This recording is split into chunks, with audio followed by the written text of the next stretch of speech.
काळ्या मेघावाणी दाखविना कधी तुझ्या डोळ्यातलं पाणी जिजू जिजू संसाराचा गाड्या हाकला वटामध्ये हसू त्याच्या कणा वाकला घडीभर धाप तू ऐक त्याची धापरा घडीभर धाप तू ऐक त्याची धापरा लई अवघड हाय गड्या उमगाया बापर उमगाया बापर। जीवनामध्ये बाप काय असतो बाप समजण्याकरिता फार वेळ निघून गेलेली असते। म्हणतात अरे ज्याचा बाप निघून गेला ना त्याला जाऊन विचारा गेलेल्या बापाचं दुःख काय आहे गेलेल्या वडिलांचं दुःख काय आहे। मैबाप त्याचा चेहरा सांगून जातो किती दुःख आहे ते। म्हणतात ज्याचं जळतं त्यालाच कळतं पण कधी कळतं तेव्हा वेळ निघून गेलेली असते। अरे वडिलांवरती प्रेम करायचं होतं राहूनच गेलं वडिलांना तीर्थयात्रेला घेऊन जायचं होतं राहून गेलं त्यांना मिठी मारायची होती राहून गेलं। हे कधी कळतं जेव्हा बाप जगातून विश्वातून कायमचा निघून जातो अशा ठिकाणी जातो का जिथून पुन्हा कधी परत येणार नाही। ज्याला हात नाही त्याला विचारा हाताची किंमत ज्याला पाय नाही त्याला विचारा पायाची किंमत नाही तो पायानं चालू शकत का पायच नाही। कुठेतरी कीर्तनकार सांगतो हाताने टाळी वाजवा पण ज्याला हातच नाही त्याला इच्छा होते टाळी वाजवावी पण कशी वाजवायची। अगदी त्याप्रमाणे बाप हाक मारावीशी वाटते बाबांना पण बापच राहिला नाही तर हाक कोणाला मारणार। या परिवारावरती जे काही दुःख झालं ना कुठेतरी काकांना बाबा हाक मारावी पण काका सुद्धा राहिले नाही।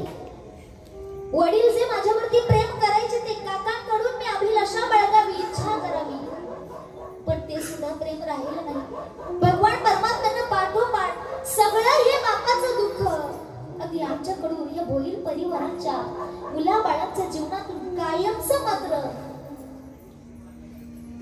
जगामध्ये मायबाप लेकीचं माहेर पण कितपर्यंत असतं जोपर्यंत माहेरात आपला बाप आहे ना पण एकदा काय माहेरातला काळजी करणारा चिंता करणारा बाप निघून गेला लेकीला नाही माहेरी यावंसं वाटत कोणाकरिता माहेरी यायची। रोज सकाळी माझा बाबा मला फोन करायचा नाही सकाळी वेळ मिळाला कामातून तर दुपारच्या वेळेला करायचा नाही दुपारी वेळ मिळाली तर संध्याकाळी नाही तर रात्री झोपताना तरी फोन करायचा का माझ्या ताईला मी फोन केला नाही कुठे गेली असेल काय करत असेल संसार कसा चाललेला आहे नाही तिला लेकीला संसारातून बापासोबत फोनवरती गप्पा मारायला मिळत पण ज्यावेळी 1 महिन्यातून 1.5 महिन्यातून 2 महिन्यातून 2 रात्रीची पाहुणी ती कन्या ती लेक ती मुलगी जेव्हा बापाच्या घरी येते ना रात्रभर लेकीनं त्या बापासोबत गप्पा माराव्या बापाला विचारावं ताई तुझा संसार कसा चाललेला आहे संसारात काही दुःख तर नाही ना तर लेकीच्या संसारात काही दुःख असलं तर जगामध्ये बापाला ते कदापि सहन होत नाही। एखादं दुःख ते लेकीनं आपल्या बापापुढे मांडावं महिला मंडळ बापानं ते ऐकावं त्याचं काळीच त्याचं अंतःकरण मात्र जळून जातं। माझ्या ताईला चांगलं घर मिळावं माझ्या ताईला चांगली माणसं मिळावी तिच्यावरती जीव लावणारी माणसं मिळावी तिला लाडानं पोड कौतुकानं तिथं वाढ राहता यावं सगळं जीवन जगता यावं सगळं काही व्यवस्थित पाहून दिलं होतं पण काय कुणास ठाऊक कुठेतरी काहीतरी चुकलं लेकीसाठी ते सांभाळ चांगला होत नाही तिच्यावरती तिची सासरची माणसं माया लावत नाही तिला प्रेम देत नाही। देवाला मागणारा देवाला साकडं घालणारा आपला बाप असतो। काय रे देवा काय चूक केली होती मी जीवनात काय माझ्या हातून काही वाईट पाप झालं होतं का माझ्या वाट्याला एक वेळ आलेलं कर्म एक वेळ आलेलं भोग मी भोगेल ते दुःख सहन करेल पण देवा माझ्या लेकीच्या संसारात कोणतं दुःख देऊ नको। एक असाच बाप होता महिला मंडळ लहानपणीच मात्र ते लेकीच्या जीवनात तिची आई निघून झाली जेव्हा त्या लेकीला काहीच कळत नव्हतं तेव्हाच मात्र आई निघून गेली सहज म्हणावं, बाळा तुझी आई राहिली नाही आता जगात, अगदी तुला सासरी पाठवेपर्यंत तुझा सांभाळ मला करावा लागेल. आता लहान मुलं काही मात्र उच्चारण करतात, काही वेळे वाकडे प्रश्न विचारतात, बाबा आपली आई कुठे गेली, माझी आई कुठे गेली. कडेवरती बापानं घ्यावं आणि अंगणामध्ये उभं राहावं, रात्रीची वेळ आहे, आकाशात जे चांदणं दिसते का बाळा, तिथे गेली तुझी आई. आई माझी तिथे गेली असेल ना बाबा, तर आपण सुद्धा जाऊया ना आईला भेटायला. धाय मोकळून बापानं रडावं, बाळा नाही जाता येणार आता. अशा ठिकाणी तुझी आई गेली, तिथे आपल्याला किती काही केलं तरी आता जाता येणार नाही. पण लहान मुलं मात्र एवढी हट्ट करतात. बाळ हट्ट तो पुरवावाच लागतो. आईकडे जायचं आहे, आईकडे जाऊया, आईला भेटायला जाऊया, आईकडे मला घेऊन चला, सारखं ती लेक मात्र म्हणू लागली. लेकीच्या हट्टापोटी बापानं शिदोरी बांधावी, बॅग मध्ये कपडे भरावे आणि पंढरपूरच्या तीर्थयात्रेला निघावं. प्रवास करत करत करत करत तिथे पोहोचल्यानंतर विटेवरचा मालक पाहिला आणि सांगितलं की हा तुझा बाप आहे, हीच तुझी आई आहे. तिथे मात्र ती ओळख करून दिल्यानंतर त्या जगाच्या मालकाला तिथं मात्र साकडं घालावं. हे पांडुरंगा, जोपर्यंत माझ्या लेकीला मी संसाराला लावत नाही तोपर्यंत तिच्या पाठीमागे मला जिवंत ठेव. आणि एकदा काय तिला संसाराला लावलं, मी मात्र डोळे मिटायला मोकळे होईल. जगामध्ये विश्वामध्ये आपला बाप लेकीची एवढी चिंता करतो, एवढी काळजी करतो का, तर माझ्या लेकीला जोपर्यंत संसाराला लावत नाही, हक्कानं मागणाऱ्या गोष्टी जोपर्यंत तिला मिळवून देणारा जर तिचा पती मिळणार नाही, तोपर्यंत माझं बरं वाईट झालं तर माझ्या युल्याच्या मुलीचा कोण सांभाळ करणार, कोण तिचे लाडे पुरवणार, कोण तिच्यावरती प्रेम माया करणार, कोण तिचे लाड पुरवणार, एवढी चिंता आपला बाप करतो.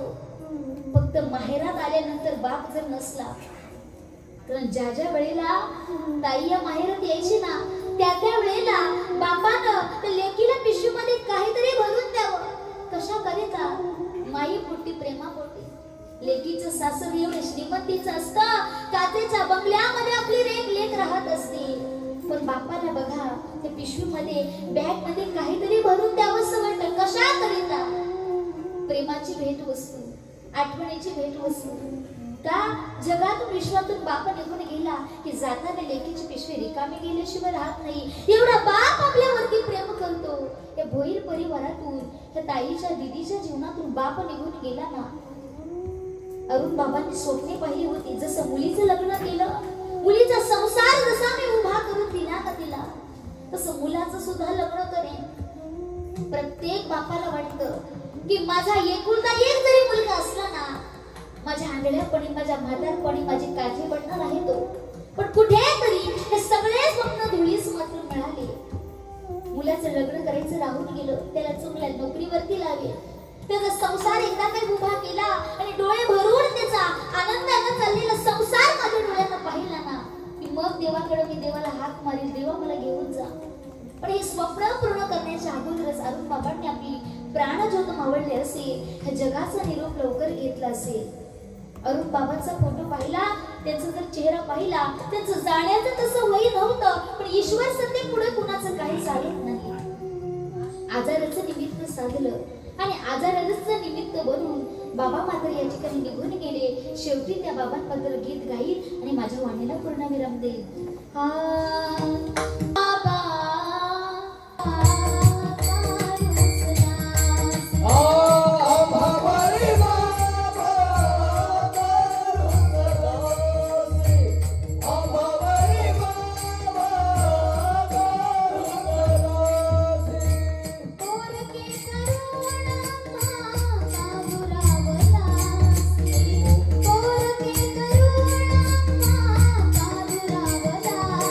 Hey!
तुझ्या